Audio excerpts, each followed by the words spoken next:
안녕하세요. 예수비전 성결교회 안희한 목사입니다. 저와 전광훈 목사님 사이에 트러블이 있죠. 근데 이 부분에 대해서 노승현 기자님이 논평을 썼더라고요. 그 논평에 대해서 답을 드리는 게 좋겠다고 판단이 들었습니다. 그 논평 내용을 읽어드릴게요. 사람을 사지로 내몰면 가만히 앉아서 죽을 사람이 누가 있나. 안희한 목사의 과도한 유튜브 공격과 이단 정죄 시도는 전광훈 목사 측의 극렬한 저항을 사고 있고 결국 안희한 목사를 넘어 예자연 측이 공격을 당하는 상황을 초래하고 있다. 이거는 이제 오해의 여지가 많습니다. 저 때문에 예자연이 공격을 받는 게 아닙니다. 여기는 김승교 장로님도 얽혀져 있어요. 그리고 저랑 얽혀져 있지 않더라도 전광훈 목사님 측은 얼마든지 공격을 합니다. 33일 나라사랑 목회자 모임, 그 나라사랑 목회자 모임을 전광훈 목사님 쪽에서 굉장히 공격했죠. 진짜 인격 살해를 했죠. 그런데 저 때문에 그렇게 했던 게 아니에요. 본인 말고 다른 세력이 존재하는 것 자체를 용납하지 못하는 게 전광훈 목사님 측의 기본적인 특징입니다. 그리고 저 때문에 예자인을 공격한다? 이거는 말이 되질 않아요. 이거는요, 논리적으로, 합리적으로, 이성적으로 있을 수가 없는 일입니다. 자, 마저 읽어드릴게요. 나는 지금 상황이 오래전부터 심히 우려되고 걱정되어 안희한 목사에게 5개 이상 영상 올리는 걸 그만두라고 여러 번 당부해 왔다. 예. 제가 이제 하루에 5개씩 올렸어요. 왜냐면 비진리라고 생각하기 때문입니다. 제가 WCC에 가입하려는 우리 교단을 막으려고 할 때 A4 용지 10포인트로 43페이지를 썼어요. 이걸 가지고서 전국에 있는 교회들에게 이메일로 보냈습니다. 진짜 어마어마한 양이죠. 왜냐? 그만큼 진리 비진리 문제는 심각하기 때문입니다. 그런데요, 제가 올린 것은 5개 영상이지만 전광훈 목사님 쪽에서 올린 영상은요 5개 정도가 아닙니다. 왜냐?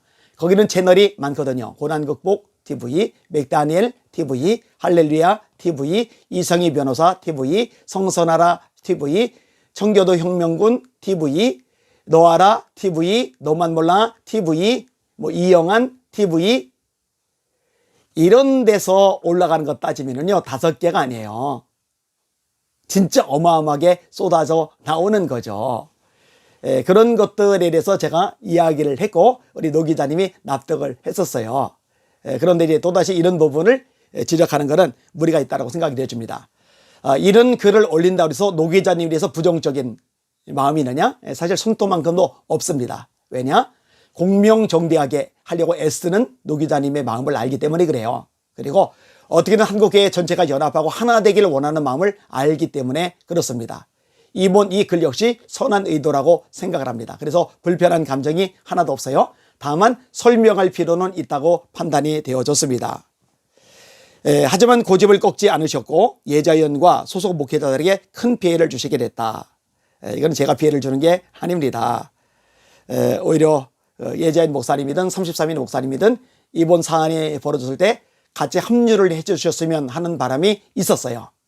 근데 그거는 제가 강요할 문제가 아니죠. 그래서 한 번도 요청하지 않았어요. 그리고 외롭게 고군분투하며 제가 지금 싸워가고 있는 거죠. 또 예자인 목사님들, 또 33인 목사님들 나름대로 귀한 역할, 중요한 역할을 감당하기 때문에 또 인정하고 존경합니다. 예자인과 33인 목회자들께서 이제 더 이상 방치하지 말고 한국교회와 성도들 위해서라도 대화에 나서야 한다고 생각하고 있다. 아니요, 이거는 대화의 요소가 아닙니다. 전광훈 목사님은 선을 넘었어요. 본인이 하나님 자리에 올라갔습니다. 선교 카드 가입하지 않으면 생명죄에서 지워버릴 거야. 이거는 농담으로라도 해서는 안 될 소리입니다. 하나님의 보좌를 꽉 잡고 있다. 두려고 떨므로 엎드려 경배해야 되는데 그 보좌를 꼭 잡고 있다. 해서는 안 될 말입니다. 하나님 앞에서 쪼개지는 거 헛소리다. 전광훈 앞에서 쪼개져야 된다. 말씀에서 어긋나도 멘토인 전광훈 말 들어야 된다. 이거는 도를 넘은 거예요. 대화의 성질이 아닙니다. 회개해야 될 사안입니다. 이 부분을 잘 분별하실 필요가 있어요. 안희한 목사 한 개인의 비도덕성, 비윤리성, 이단성 등에 대해 지적하는 건 자유이지만 나도 전광훈 목사 측의 문제에 대해 계속 우려하지만 한 개인이 이단 정죄까지 하는 건 위험한 일이고 월권이고 교단 이대위와 노회 총회에 맡겨야 한다. 이것도 이제 할 말이 많아요. 하나님의 말씀에서 어긋나면은요, 누구라도 비판의 대상이 되어야 됩니다. 누구라도 경계의 대상이 되어야 됩니다. 여기에 빠지는 사람들에 대해서 우리의 목소리를 내야 됩니다. 그리고 제가 교단적으로 고난 가지고 이단 정죄한 거 아니에요? 이단 정죄하지 않았어요? 말씀에서 어긋났으니 회개해야 된다고 그렇게 말했을 뿐입니다. 그리고 이단 정죄에 대한 부분은 이미 교단들이 움직여가고 있어요. 물밑 작업을 벌여가고 있어요. 조만간 결과가 나올 겁니다. 그걸 기다리시면 됩니다. 그런데 계속해서 지나치게 전광훈 목사를 공격하면서 오히려 예자연이 공격당하는 상황을 초래했다. 고병찬 목사도 예자연에 대해 더 공세적으로 나설 수 있는 상황이다. 그래서 앞으로 더 심각한 상황이 초래될 것이 뻔히 보인다. 더 심각하건 심각하지 않건 간에요, 썩은 부위는 도려내야 됩니다. 암세포, 악성 종양은 잘라내야 됩니다. 이것을 화해라는 명목으로, 평화라는 명목으로 내버려 두면 전체가 썩게 되고 전체가 사망에 이르게 됩니다. 이거는 덮을 수 있는 사안이 아니에요. 이미 그거를 넘어갔습니다. 이 부분을 인식할 필요가 있어요. 무엇보다 기독교인, 특히 목회자는 구원과 교정이 바른 방향이고, 죄에 대해서는 지적하되 죄인에 대해서는 긍휼로 대해야 한다. 예. 제가 죄인에 대해서 긍휼로 대하기 때문에 전광훈 목사님 추종자들 향해서 그 막말, 쌍소리, 인격 모독, 인격 살인 봤잖아요. 이미 노 기자님도 봤잖아요. 이미 시청자들도 알잖아요. 그럼에도 불구하고 저는 쌍소리 욕 안 하고 눈물로 기도하면서 회개할 것을 이야기한 거예요. 그리고 미혹에 빠지는 사람들 돌이키게 만들고 벗어나게 만드는 게 그게 사랑입니다.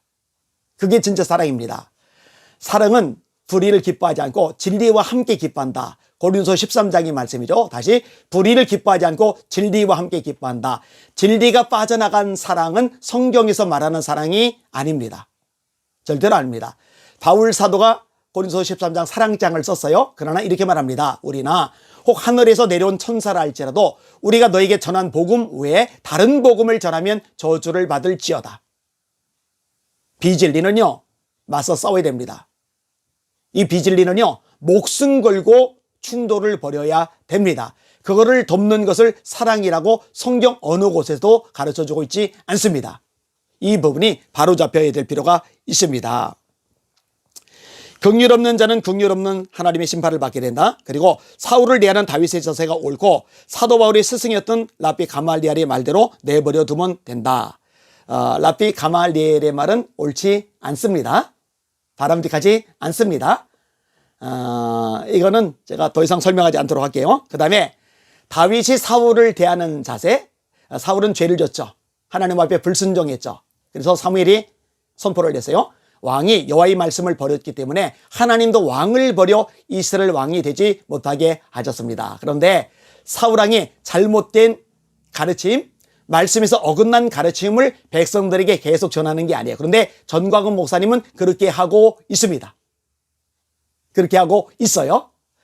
아니, 그러면은 이렇게 생각을 해보세요. 바울 사도가, 베드로가 외식했을 때 갈라디아 2장이 나오죠. 사람들이 다 보는 앞에서 공개적으로 책망을 합니다. 그러면은 바울이 틀려먹은 건가요? 아니요, 절대로 그렇지 않습니다. 말씀에서 어긋난 부분은요, 책망할 필요가 있는 겁니다. 그게 사랑이에요. 고쳐지지 않으면 고쳐질 때까지 가르쳐야죠. 특별히 미혹당한 사람들 많잖아요. 빠져나올 때까지 해야죠. 실제로 계속 빠져나오고 있거든요. 계속 빠져나오고 있기 때문에 저렇게 전광훈 목사님 쪽에서 난리를 치는 거거든요. 더 빠져나와야죠.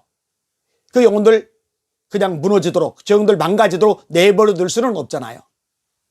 사랑으로 하는 겁니다. 예자인과 33인 목회자 측에서는 지금이라도 안희한 목사에 대하여 자제를 요청하고 전광훈 목사 측과 대화하며 문제를 풀어가시면 좋겠다. 전광훈 목사 측이 지금의 상황을 역전하기 위해 죽기 살기로 예자연, 33인의 목회자 등의 문제를 이야기하기 시작하면 목회자와 교회, 전체 한국교회와 애국운동 등의 치명타가 될 것이다. 털어서 먼지 안 날 사람이 얼마나 되겠으며 끝까지 물고 늘어지면 교회도 목회자도 힘들어진다. 얘기했죠? 제가 털어서 먼지가 안 나는 사람에게 이런 일을 하는 것도 아니고 털어서 나는 먼지 때문에 전광훈 목사님을 걸고 넘어지는 것도 아닙니다. 이거는 먼지 차원이 아니에요. 실수 차원이 아니에요. 말씀을 어기고 있기 때문이고 하나님의 자리에 올라섰기 때문입니다. 이 부분을 좀 명확히 구분하셨으면 좋겠어요. 안희한 목사와 예자인 측에서 날 욕하실 수도 있지만 이건 이번 일이 터져서 내가 갑자기 하는 말이 아니라 실시간 방송을 통해 그동안 일관되게 말해온 것이다. 누군가 중재하지 못해서 상황이 지금보다 더 심각해지게 되면 양쪽 모두 치명상을 입게 될 것이고 한국교회도 먹칠이 될 것이고 한국교회 정치 참여와 애국운동도 힘을 잃게 될 것이다. 어쩌다 이 지경으로까지 오게 됐는지 모르겠다. 그리스도의 십자가를 묵상하면 거기에 해답이 있다. 예, 노 기자님 욕 안 할 테니까 걱정하지 않으셔도 됩니다. 그러나 해명, 그러나 설명은 필요하겠죠. 예, 십자가를 바라보면 답이 있습니다. 예수님만이 우리 절대적인 기준입니다. 말씀만이 우리 절대적인 기준입니다.